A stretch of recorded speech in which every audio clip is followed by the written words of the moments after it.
11ই November বাংলাদেশের রাজনৈতিক ইতিহাসে এক নতুন অধ্যায়ের সূচনা হতে যাচ্ছে।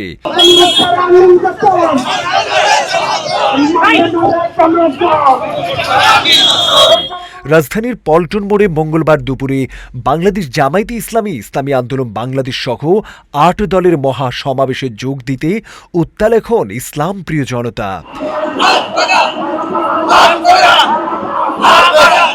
এই সমাবেশ শুধু একটি রাজনৈতিক কর্মসূচি নয়, এটি এক আদর্শিক জাগরণ, যেখানে ইসলাম, ন্যায় ও আমানতের রাজনীতি নিয়ে এগিয়ে আসছে এক শক্তিশালী ইসলামী ব্লক।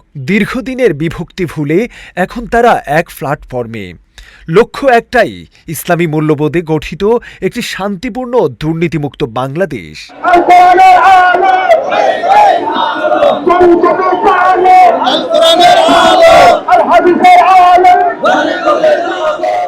বিশ্লেষকদের মতে, যদি এই ঐক্য স্থায়ী হয় তবে আগামী নির্বাচনে ইসলামী শক্তি হতে পারে দেশের সবচেয়ে প্রভাবশালী রাজনৈতিক বলয়।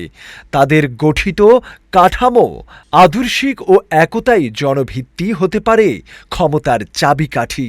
11ই নভেম্বর এই সমাবেশ শুধু একটি দিন নয়, এটি হতে পারে এক নতুন সূর্যোদয়ের প্রতীক, যেখান থেকে শুরু হতে পারে ইসলামী রাজনীতির নবযাত্রা এবং বাংলাদেশ এগিয়ে যাবে ন্যায়ের, আমানতের ও ইসলামী নেতৃত্বের পথে।